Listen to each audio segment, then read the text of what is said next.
Hey, and welcome to Goals, Grit, and Some Woo-Woo Shit. I'm your host, Una Duncan, and today I am so pumped to introduce you to someone who has been making the news these days with her grit. Tara Dower has just broken the world record for doing an endurance run along the Appalachian Trail. So, if you are a fellow non-American and you don't know U.S. geography that well, the Appalachian Trail is 2,200 miles. So that's about 3,500 kilometers, which is greater than the distance from Calgary to Toronto. And oh, by the way, there's the elevation equivalent of climbing Mount Everest 16 times. And Tara's like, not only do I want to do that by foot, I think I want to run it. And I want to run it faster than anyone has ever run it before. Like, who is this crazy mofo? In this interview, I grill Tara all about life on the trail. And what you're going to hear is advice on achieving hard goals that you can definitely apply to whatever it is you're working on right now. And I suspect you might be really inspired as well. Check it out. Breaking news. Your dream life isn't going to happen because you made a vision board. You're going to need goals, grit, and some woo-woo shit.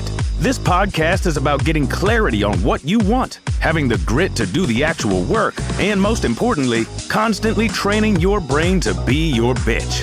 Ready to be inspired? Here is your host, best-selling author, Una Duncan. All right, Tara Dower, thank you so much for being here. Yeah, thank you for having me. I'm excited to be on the show. Yeah. Okay, so let's start right off the bat with your nickname. Why do they call you Candy Mama? Yeah, they call me Candy Mama. It was 2019 during my thru-hike on the Appalachian Trail. It's kind of like a thing during these longer thru-hikes where I'm not really sure why, but they come up, like thru-hikers come up with like nicknames for each other. Oftentimes that's like what I know my friends that I've made during these thru-hikes, I know them as their trail names more so than like their actual names.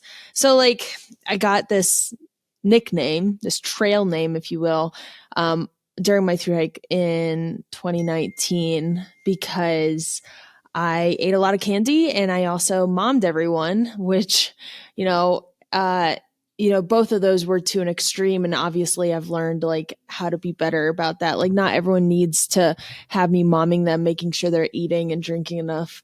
They're adults, but I also ate in excess of candy and did not brush my teeth that often or that well during the 5 months and got back to society, got back to dentist.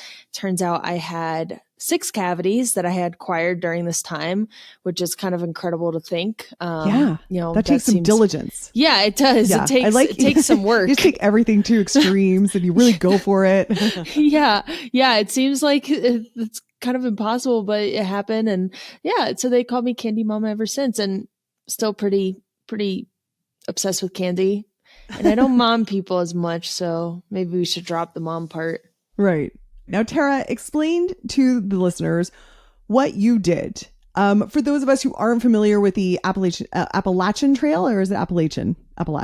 People say in different ways, but okay. I've heard a lot of people around the region of the Appalachian Mountains say Appalachian. So Appalachian, great. I don't really. There's some people that like take offense to people who say it wrong. I'm like, I mean, it's just it's how it is. Like I notice people more up north, like in the United States, say Appalachian. Yeah, I think it could go either way. Okay, well, let's go with how they say it, Appalachian Trail. So for those of us who aren't familiar with it and have no strong feelings about how it's pronounced because you've really never heard of it before, tell us how long it is, what it's like, and what you accomplished on that trail. Yeah, so the Appalachian Trail is a continuous footpath in the nature of the Appalachian Mountains. It goes from Georgia, central Georgia, to Maine, central Maine. It's about 2,200 miles and it crosses 14 states. And it is the equivalent of, if you complete it, it's the equivalent of hiking Mount Everest from like sea level to the very top 16 times. So it's a lot of elevation gain, and it is got a lot of biodiversity. There's a lot of different types of animals out there. There's a lot of different types of like ferns and plant life as well, which makes it so interesting for me, at least. I know people go to the Appalachian Mountains for different reasons, and one of those is the biodiversity, but also the community and the culture of the Appalachian Mountains is it's quite rich, the culture and the community out there. And so there's this trail that goes from Georgia to Maine. There's people that do it every year. In one calendar year. So they're called thru-hikers. And most people go out there and they backpack it from end to end. And there's about 3,000 people, 4,000. It's more now, I think. But a lot of people backpack it from end to end every year. What I did out there, I thru-hiked it already. I did it in 5 months and 10 days in 2019. And that's how I got my trail name. Yeah, and cavities, quite a lot of cavities. After the Appalachian Trail, I call it my trail career kind of blew up, and I became a professional ultramarathon athlete and did a slew of other FKTs out there in the United States. FKTs are. Oh yeah, sorry, Tara, is 5 months fast? I'm sure that's pretty. No. Oh no. It's like 5 to 6 months is like average for people on the Appalachian Trail. FKT stands for fastest known times. And that's essentially just like a speed record on a certain segment. It could be on roads, it could be on trails. Most of it's on trails. And what I did after, having this career in trails, I wanted to go back to where it all started and attempt an FKT on the Appalachian Trail. And I started at Mount Katahdin in Maine on August 12th, I think. I don't remember. At like around 5:40ish a.m. I hiked an average of 54 miles a day to complete the trail in the fastest known time, fastest time ever recorded. And I finished on September 21st at 11:53 p.m. And, okay, so just yeah. I want everyone listening to soak this in. So Tara, you traveled by foot from Maine to Georgia over through 14 states, 2,200 miles over 54 days, and it is the fastest known time that anyone's done that, and not just like on pavement. We're talking on over rocks and up mountains. Basically, doing Everest 16 times. And were you running the whole time? You must have been. Yeah. So I averaged 54 miles a day, but I completed in 40 days, 18 hours and 6 minutes. I was supported. So I had a crew. I had a group of people that was following me at different road crossings and were pacing me. So really, I look at it as a team effort. I'm like the physical embodiment of the FKT. I'm this person that's traveling, but I have like a pit crew who is, fueling me, changing my tires, my shoes, and, encouraging me down the way. So I view this more as like a team record than anything. Just so happened that I was the race car that was chosen to do it. I was fascinated by how much of a team effort it was when I was researching this, but I want to stay focused on you for a second. Can you tell us, were you always a sporty kid? How did this start? Yeah. I played soccer growing up. I played sports. I played outside a lot. So it was kind of natural for me to get into trails later in life just because I enjoyed spending a lot of time outdoors. My parents encouraged us to spend a lot of time outdoors, and we camped and we hiked a lot. After, playing soccer for a number of years, I went into middle school and ran track, just wanting to spend more time with friends outside of school.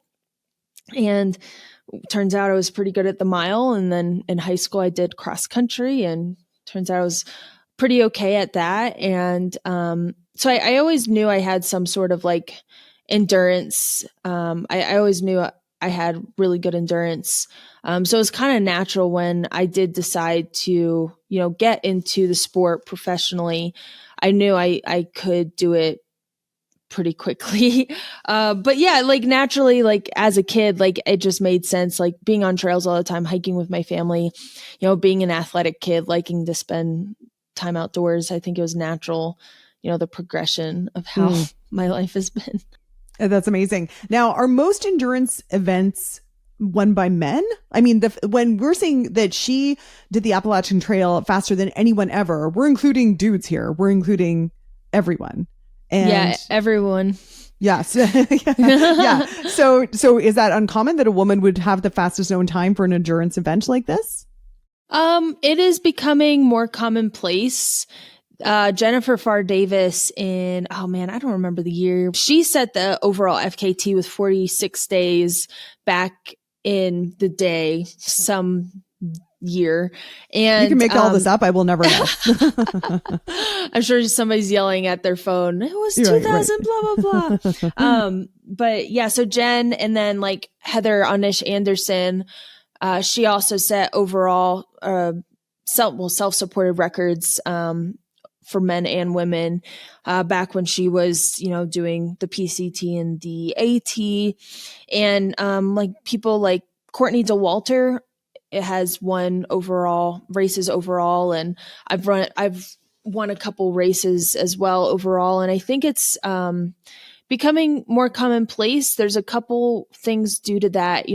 As the distance increases, women, the competitive, differences between men and women the lines become a little more blurred, and women are able to compete more.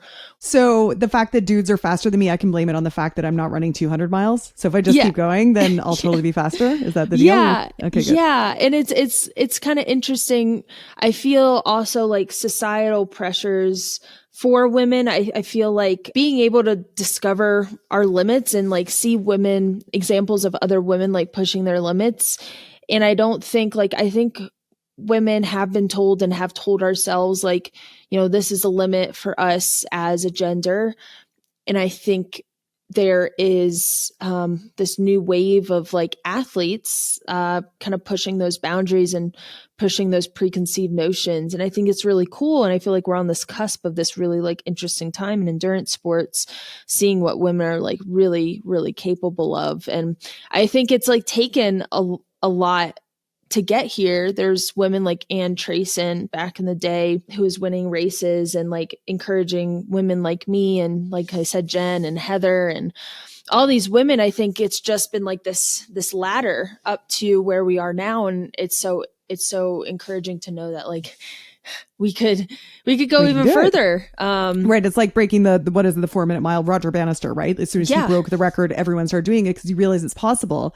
One of my earliest interviews actually was with a woman named Danielle Friedman, who wrote a book called Let's Get Physical about the history of women in exercise. And it's fascinating. You might like it actually. Until the 1950s, women were told, don't exercise too vigorously or your uterus will fall out. Yeah. Dude, that is wild. I've heard that before, and it's like, what? Who? How? Where? Where was the evidence for this? Right? Did that happen once? And then we're just like, oh no, let's lock up all the women and make sure that never happens again. Oh, yeah. Yeah. So like that just goes to show you like there's this whole like generation of women that weren't really able to like push that limit and wasn't like socially acceptable. And so since then, I think it's just been like this exciting time where like what really is like possible for us as a gender. And I think we're on the cusp of that, which is really exciting, like I've mentioned. I love that. And now you're even expanding what's possible for so many people, so many women, seeing what you've accomplished. And I want to talk about the grit that's required to do something like what you did. When I was researching this, I read that you had a failed attempt previously, that you had to abort mission due to a panic attack. So was that your first time experiencing a panic attack at all, or just on the trail, or what happened? Yeah, I attempted to thru-hike in 2017. So, just backpack the trail end to end. It wasn't any sort of speed record. And that was the first attempt at a thru-hike, and 8 days in, I experienced a panic attack. That was kind of different from, I had a very small one when I was at work one day in college, but that was more like the typical, like, tunnel vision. But, in 2017, I woke up and just had this very physical manifestation of anxiety. It was something sitting on my chest and the migraine as soon as I woke up. And, my breathing was very, it was uncontrollable. And I didn't know what was going on because I honestly felt like I was having a heart attack at the time. So I hadn't had a panic attack quite like that, one that was so physical.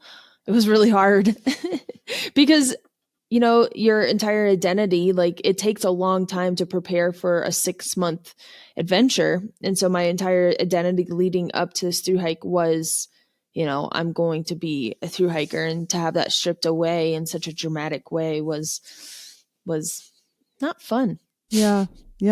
I read that managing your anxiety has shifted your relationship to goal setting. And you're obviously someone who sets a high, standards for yourself and really ambitious goals. So how can you tell us a little bit about how the anxiety has shifted your relationship to that? Yeah. I think, in 2017, my intentions for thru hiking was, like in the beginning, it was pure, like, I just want to experience the trail. I want to have this great adventure. But I think it shifted in that I just wanted to have this like check mark as a thru hiker. It's really cool to tell people that you thru hike the Appalachian Trail for 6 months. Like that's so cool. And I wanted to be never that shut person. up about that. Yeah. I wanted to have that check mark. I wanted to have that like accolade for me to meet people and tell them that. So it was that it turned into that, and it turned into that was the only goal. And I wasn't focused on the community, the culture, the adventure, the nature, the people I'd be meeting out there. I was every day was just focused on this end goal, Mount Katahdin. And that's a long ways away. Like we've mentioned, that takes people most times it takes them 5 to 6 months to complete. So it's a long way to just have this huge goal. And so I think I like had a lot of anxiety due to like several things, but I think that was a big factor. And so when I got off trail, I kind of, did a lot of work on my anxiety and figured out the triggers, and went back in 2019 feeling like, I wanted more of that pure reason. Like I want to have an adventure. I want to have a journey. I want to be a thru hiker, but I also have these smaller goals. Like I want to make it to Franklin, which was the first town. I was on my way to Franklin and I didn't make it to Franklin. I wanted to make it to 100 miles. I wanted to make it past a point in one of my section hikes in Pennsylvania. And there's just several, towns I wanted to see. I wanted to make, a trail family out there. I wanted to go to New York City. There's like a bus that takes you into New York City from the trail. So there's several like smaller goals that I wanted. And by the time that I got to Mount Katahdin in Maine, that goal that I had always wanted for the last however long, I wasn't upset, but I was like, oh, darn, like this is an end. This is the end to the life I've known for the last 5 months and 10 days. And, I'm leaving my friends and the trail family I made and, this life that I got used to. So I think like that definitely changed my relationship to the trail, and like also like my anxiety. I think it helped with my anxiety as well, kind of making those smaller goals and looking at the journey instead of like the end goal is always good to do. And what blows me away is that you finished that and then you said, it would be fun running it. Yeah. That's amazing. Yeah. You've referenced several times the community and the trail family. So tell us more about that. I can't really picture what this would be. Like you get to a campsite and there's a bunch of people and then you see them at the next campsite. Is that what it is? Yeah, that's pretty much it. And there's like these spots on the trail called shelters. And they're like 3 walls and a roof. So it's very simple, and it's like a fire ring and a table. And so there's a lot of people that meet there at the end of their long hiking day, and you make friends with people, and you could hike with people during the day. You're all going the same direction. Like I mentioned, there's like thousands of people attempt a thru hike every year. So you're never pretty much alone out there. You can choose an experience that's going to be, lonely depending on the timing that you go out there. But most of the times, if it's like the popular thru hiking season, you're not going to be alone. And so, I mean, there's so many people out there. It's just natural to make friends and create a little trail family. Tramly is what they're called. And so everyone kind of knows each other by their trail names. So like people often call me Candy Mama. And, you know, I've made some lifelong friends. I mean, I haven't lived my life, but I can foresee them being lifelong friends. Like Rascal, who was the crew chief of the FKT attempt. I met her in Pennsylvania on the trail. And ever since then, we've just been inseparable. Yeah, I saw a lot of references to Rascal. So thank you for properly introducing it to her, right? Introducing Rascal. Yeah. So, and you said she led the crew. So, and this was a supported style FKT. Tell us what that support looks like, because this blew me away. It was really impressive. Tell us about all the support you got. Yeah. So, I mean, the support, I mean, I knew I wanted my mom and Rascal be there the entire time. My mom just knows how to encourage me. She has been there for a lot of ultra marathons and FKT attempts. And then Rascal is a thru hiker of the Continental Divide Trail, the PCT, and the AT and Long Trail, several trails. So she's like very, very experienced, but she also knows me really well, and she knows my motivations and she knows my abilities. So naturally, I wanted her to be the crew chief. She is very experienced, like I mentioned. So they were there the entire time. So they were essentially like as sleep deprived as I was, if not more, because they had to do everything. I had to run, but they had to do everything that it was involved to sustain me through the entire FKT. And along the way, you know, I would say we had about, it's hard to say. I changed. I'm in my head. I think about it differently every day. I'm like, how many people were there? But I think there was like overall like 40 plus people that came out throughout the trail. So like at different sections, I would say I had about 80% of the trail. I had a pacer with me, which was unheard of. But I blame that on the fact that, you know, I had so much support from the Appalachian Trail community. I was already a thru hiker and I already knew so many people from trails, but I'm also like that dual athlete of being an ultra marathon, you know, a trail runner. So I had a lot of connections with trail runners and was able to acquire a lot of support just from that. And the pacers, they not only they carry your water, they carry your food. They also, I looked on your site where you have the call out for pacers, and you say things like, you know, don't expect me to be very chatty, but I would love it if you told me stories, bring awesome music. And if I ditch you, no, don't take it harshly. Like if I'm feeling it, I got to go faster. But it's part of their job to also keep you on pace, because they're fairly fresh. They're just doing 8 miles or whatever, and you're doing 54. So they're actually trying to push your pace as well. Is that part of their job?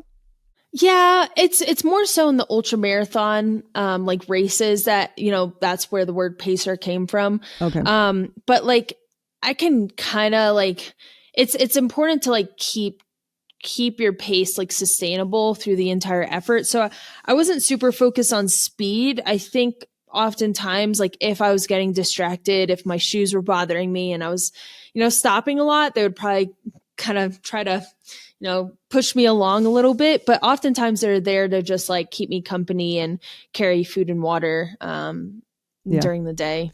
Yeah, you wrote, bring good vibes, sick beats, news from the outside world, hugs, and well-behaved dogs. So good.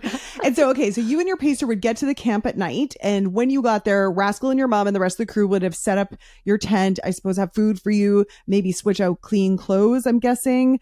What else? Yeah, so I could either end at my camper van, which was at a road crossing, or at a tent. So we wanted to keep as consistent mileage as possible.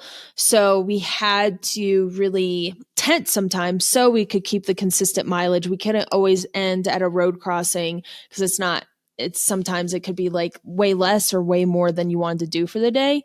It looked very similar when we got to the road crossings, but there was more people. So, we were able to do a lot more, but I was able, like you mentioned, I was able to like get into clean clothes, sleep in the van in like a bed and, so eat. And I was able to actually soak my feet in hot Epsom salt, which was relaxing for the feet. So it looked a little different depending on where I was ending. But typically about 1,500 calories at night, just to like help with that recovery during the night. And a protein shake was what I was consuming. That's it?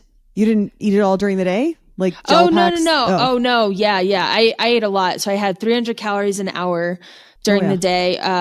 So that's a lot. And then I had when I met the crew, on average, I met the crew about 6 to 7 times a day, depending on how many road crossings there were. And every road crossing, I kind of ate a lot, whatever food they had for me. And then I did a protein shake at every road crossing. So that came out to be like 6 or 7 protein shakes. And then I got 500 calories in the morning for breakfast. So it turned out to be a lot. Yeah, that's amazing. Yeah. And what about how much did you shower? Were you able to shower along the way? Only 3 times. 3 times in the 40 days of running consistently. Yeah. Whew, that's how'd that feel? It was fine. I was able to change my clothes, and like my crew would go to town and like clean the clothes and clean any like sleeping bags or sheets. So it was really just like wipes. I had baby wipes, and they're always cleaning my legs and feet, which was like important to keep clean. But like other than that, like it was okay. Like I was okay being kind of nasty. Yeah. Yeah. Right. It was There's like no beauty pageant happening. Yeah. It was really gritty, which is kind of encourages me in a way. Right. Well, let's talk about that. Did you have any moments where you wanted to give up, or tell me about one of the hardest moments on the trail and how you got over it? I never had a moment where I wanted to give up. I have a lot of experience with doing these hard things, and I have mentors who've done the FKT. They've all done this record, and they know what it takes, and they know how hard it's going to be. So I was able to like set up my expectations properly for this FKT attempt. I knew it was going to be hard, and it was difficult. But, there were moments that were pretty difficult, pretty hard, like the whites in New Hampshire were really difficult. Is that a mountain range or? Yeah, the White National Forest in New Hampshire, and then southern Maine, which is the areas that I started the trail with. That was pretty difficult because it just so happened during the most difficult part of the trail in the beginning, when I was getting used to the effort and getting used to like that daily mileage, I had the hardest part of the trail, and the weather was very rough and it was not cooperating. And, with the rain and the wet conditions on these like rocks, like the trail pretty much is just rocks.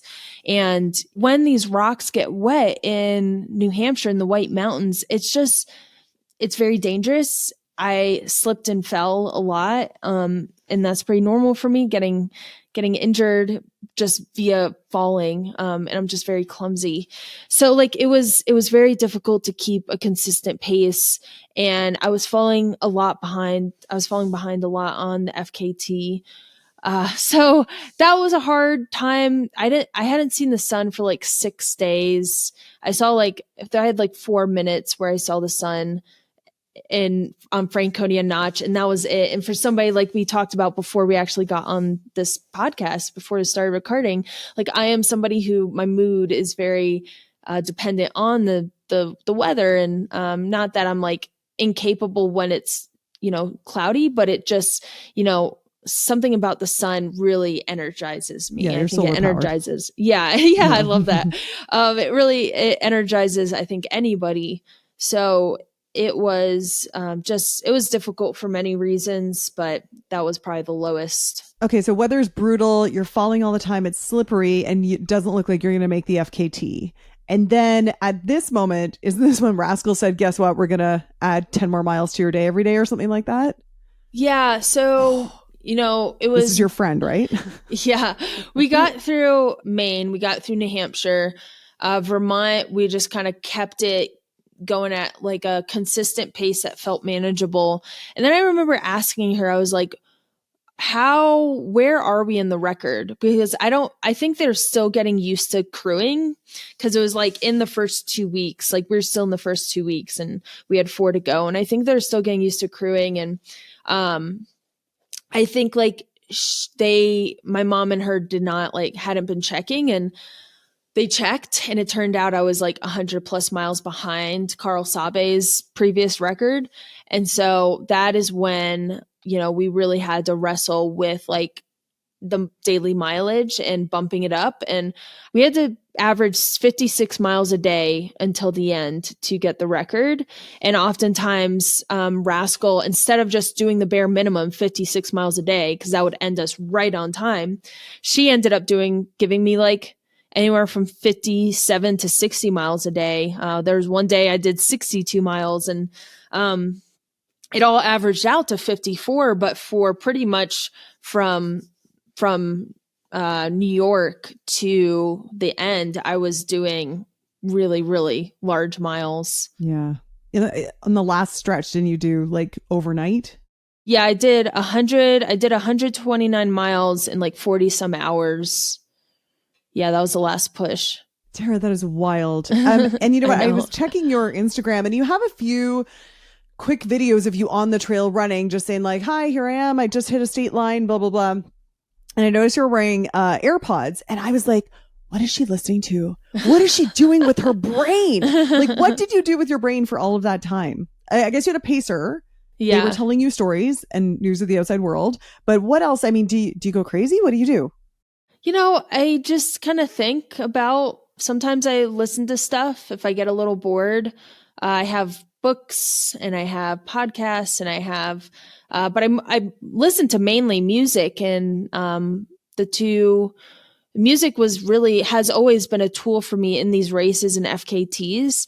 And one tool was soundtracks to like movies. So like La La Land and Moulin Rouge were soundtracks I listened to, because when I was singing, I was staying awake. And so it almost became a jail for me, because I sang these soundtracks every single day for 40 days. And by the end of it, I was a prisoner to like singing them, because that was the only way I would stay awake. It was so sad. I'm just singing these musicals in the dark of night, just hoping it works. And so like, yeah, I'll listen to like other kinds of music, like pump up music or like emotional music or like country. It keeps my brain active. But there was some times where I just didn't want to listen to anything. I just like kind of just thought about a lot of different stuff. I find that crazy to say that like I just thought, because during 2017, when my anxiety was really bad, I remember I was hiking with a girl, and she was like very low key, very like low stress, no anxiety. And she like looked so easygoing, and she didn't listen to anything. I needed to listen to like books in 2017 to keep my mind from spiraling into that anxiety. And I asked her one day, I was like, what do you think about? What goes on in your head to where you can just not be anxious? And she was like, I don't know. I just kind of think about life. And she told me how to think about my student debts and, all this stuff. And I'm like, that's wild, because I can't stop thinking about my anxiety and like impending doom. So now to come, from 2017 to 2024, and to have the same experience where I'm just kind of chilling on trail and enjoying thinking about life and, not spiraling, it's really encouraging. It feels really good to get to that point. And you mentioned a couple of times, you mentioned it on this interview, and you've mentioned it in a YouTube video, that you have post-run brain fog. And actually when you say to the pacers, you're like, don't expect me to chat. Like, I will have brain fog. I'm not going to be there for you mentally. I'm not going to be stimulating you. That's not my job. My job is to put one foot in front of the other. Tell us about the brain fog and why, like during the run, and what is it that you're feeling now 6 weeks after? How is it affecting your brain? Yeah, brain fog was just kind of like, I could not make decisions. Like, there was, we had a trail angel that came out. He spends a lot of time on trail feeding thru hikers, and he came out, his name's Fresh Grounds. He came out to cook a lot of food, a lot of great Southern food. Oh my gosh, she cooked the best food. And Amy was able to take a break for a little bit because she had been going for weeks and weeks and weeks. So like Fresh Grounds came in, and there was one point where he came up to me and he was just really excited, and he can talk really fast. He's Southern. So he was just like, hey, Tara, I can cook you this, this, this. And he just started naming off like 7 things, like back to back. And my eyes got really big, and I just looked at Rascal because she knows, like, I have forgotten everything he said. And so she makes those decisions for me, because oftentimes, like, I can't make my own decisions. My brain is fried, and I can't make decisions that are sound, and I don't trust myself to make those decisions. That's why I put these people in place to make those decisions for me. So oftentimes I'm just kind of like losing words. And when I'm talking with people, it's hard to like remember things. And, I lose my train of thought very easily. It's definitely gotten better when I finished. It was pretty intense for the first 2 weeks. Now, I'm starting to be on the tail end of using that excuse. I don't think I can use the excuse for very much longer for having brain fog. Maybe it's just normal Tara at this point. But brain fog, it kind of feels like your brain is like scrambled, honestly. Well, I think actually it makes sense. All your oxygenated blood is in your muscles, right? Like if you asked me, and I don't do anything close to what you've done, but at the height of a hit interval, if you were to be like 7 times tables, I'd be like, I just don't have that in me in that moment. I'm concentrating on other things. Yeah. I can't even do that normally. Don't test me on it now either. Yeah. So. Nobody asked me that ever. We're not here for that. We have different jobs, Tara, so it's okay. You said in one of your interviews you didn't know if it was possible. Now, is that true? Because it sounds like you were pretty much like, I'm fucking doing this. Yeah, I think I was encouraged. I was like, it could be possible in the beginning, but I didn't think it was like going to happen until the very end, like 3 miles out until the end. Like, I didn't think I was going to get the record, because a common saying in ultramarathon races is it's not over until it's over. I have passed people with 5 miles left in a 100-mile race. I have, and took their prize, cherished lead. Yeah. Yeah. I have been passed with a 1/4 mile left in a 30 mile race. Yeah. Ouch. 50K. Yeah. And that one hurt a lot. So like anything could happen. And like I mentioned before, I'm so clumsy that I just fell so often. And, I could have broke a kneecap or like dislocated my shoulder in the like last day, like last 50 miles, and probably couldn't continue because it hurt so bad, or like I couldn't move. But with 3 miles left in the FKT, I was like, okay, if I do break my kneecap, I can at least like crawl with a reasonable amount of time. So I saw the end there. But yeah, I think that's best for my mentality, to keep myself like centered. I think it's best to just like leave the time for like celebration for the very, very end. Yeah. Can I just repeat what you just said? The moment you realized it was possible was when you realized, even if I fall and break my leg, I will crawl. Like that's the moment you knew 100%. Until then you were like, I don't know if this is going to happen. Yeah. Oh, that's wild. Exactly. Okay, Tara, when I was researching this, I found a tiny minority of people who were saying stuff like, hey, Tara, slow down. Like the point of the Appalachian Trail isn't to go fast, it's to enjoy nature. Like, what would you say to those people? Yeah, it's so funny. It's so funny because oftentimes I find that those are the same people that tell everyone incessantly to hike your own hike. And that's like a common saying in through hiking is like, hike your own hike, like do whatever you want to do, hike your own hike.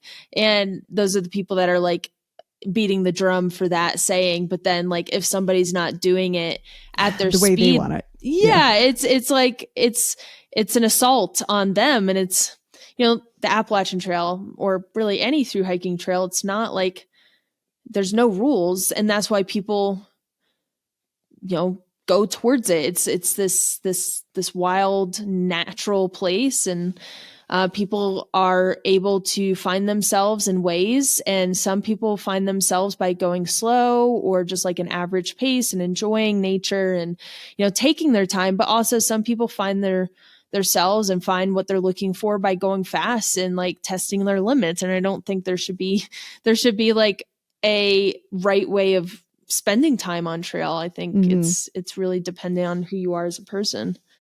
Yeah, and with the defense that when I read that, I was like, do you think this girl doesn't fucking enjoy nature? Like, are you fucking kidding me right now?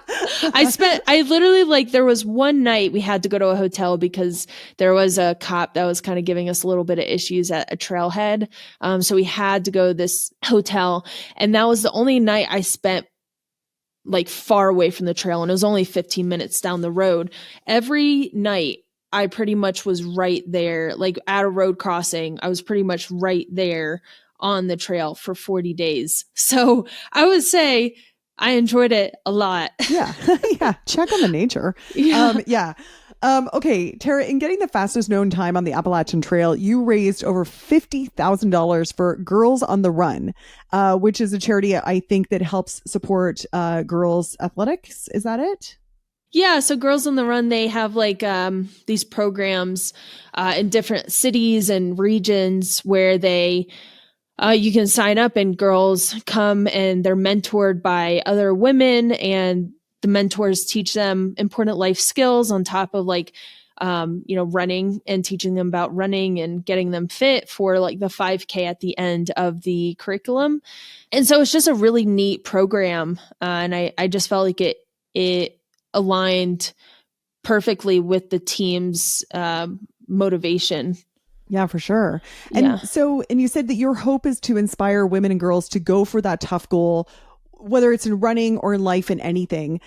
And I'm guessing a lot of people are listening to this and they're so inspired, but completely intimidated by such a massive challenge. What advice do you have for people who are inspired by you, but a little bit completely freaked out by that idea?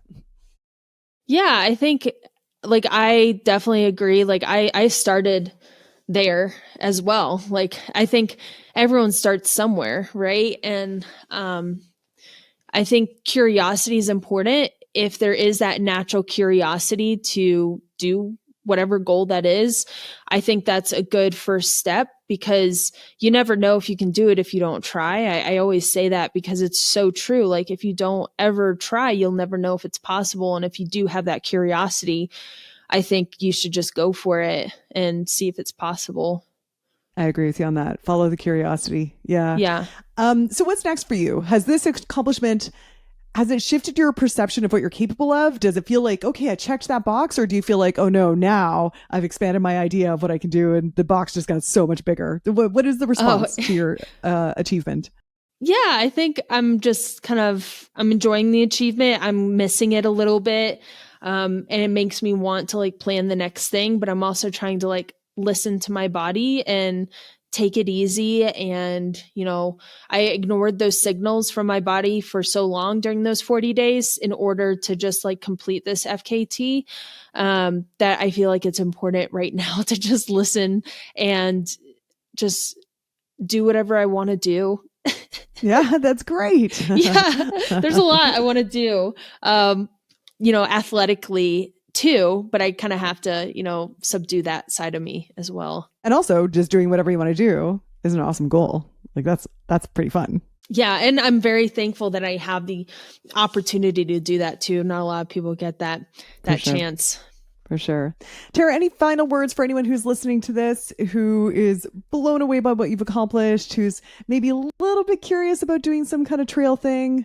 Yeah, I think, like I mentioned, like, just follow that curiosity. You never know if you can do what you want to do if you don't try it, and you'll always be wondering. That's kind of that was that motivation with the Appalachian Trail, is like, I feel like I can do this and it's really big and it's scary, but I don't want to become older and like incapable of, completing it. Like, when I'm really, really old, like elderly, and think like, oh my gosh, was that possible? So I think I'm just like motivated by that. And also like, don't be afraid to fail. I think failure is important, and making tough goals is really important. Failure is like part of the human condition. Like we're not promised to always succeed, but I think like failure, like I've failed the thru-hike the first time, and encouraged me to like find out more about myself. It hasn't been a straight trajectory to the top. And I think like failure has developed me as a person, and I'm thankful for failure, and it hurts and it really stinks, but I think it makes us more multidimensional people, and it brings us out of our comfort zone, which I think is incredible. So I would say like make that tough goal. Don't be afraid to fail. And, you never know if you don't try. Fuck yeah. That's great. Wise words for someone with brain fog. That was amazing, Tara. Thank you. Thank you so much. She's powered on candy. That's just pure candy coming out there. Just all sugar. So awesome to chat with you. I know you're probably doing a million podcasts right now talking about this accomplishment. So I really appreciate the chance to chat with you. And thank you so much for sharing your story with us. Yeah. Thank you for having me. Okay, I forgot to mention it on the interview, but if you want to follow Tara's adventures, all of her links are in the show notes. But here's what I loved so much about this interview. First, the lesson she learned the first time she tried the Appalachian Trail and failed. She was so focused on the ego check, the identity of being a thru-hiker, that she didn't enjoy the process and the milestones and the small wins along the way. Dude, I think this is such a good lesson. Like I say to my weight loss clients, don't focus on the scale and wait for the scale to move. Focus on the habits and making them feel rewarding, and the scale will take care of itself. Also, oh my God, my mind is blown by Tara's grit. How she told herself, I'll crawl the rest of the way if I have to. I was like, holy crap, dude. I'm also reminded of the power of community and support. And, we always hear this when someone gets up to make a big Academy Award acceptance speech, and they're up there, crying and talking about how their acting coach and their husband and the makeup artist was really but it's true. All of these big accomplishments, they might look like a solo effort, but they almost always take a community. So, little question for you with whatever you're working on right now, how can you get more support towards your goals? And her final advice, if you're curious about something, just fucking try it. And if you fail, that's just part of it. I love permission to fail. And that is not just my 7 times tables. Okay, so who do you know who needs permission to fail? Who would you love to be on the Appalachian Trail with? Who would you let wash your feet? Send them the link to this episode. And as always, if you leave a review, oh my gosh, I love that as well. All right, see you next week. Hey dude, thanks for listening. If you like this episode, make sure you're subscribed so you can get the next one. And by the way, if you rate and review this podcast, it really helps me get found by other people who need some goals, grit, and some woo-woo shit. And be sure to connect and DM me at Una Duncan on Instagram and let me know what you thought of the episode. Chat soon.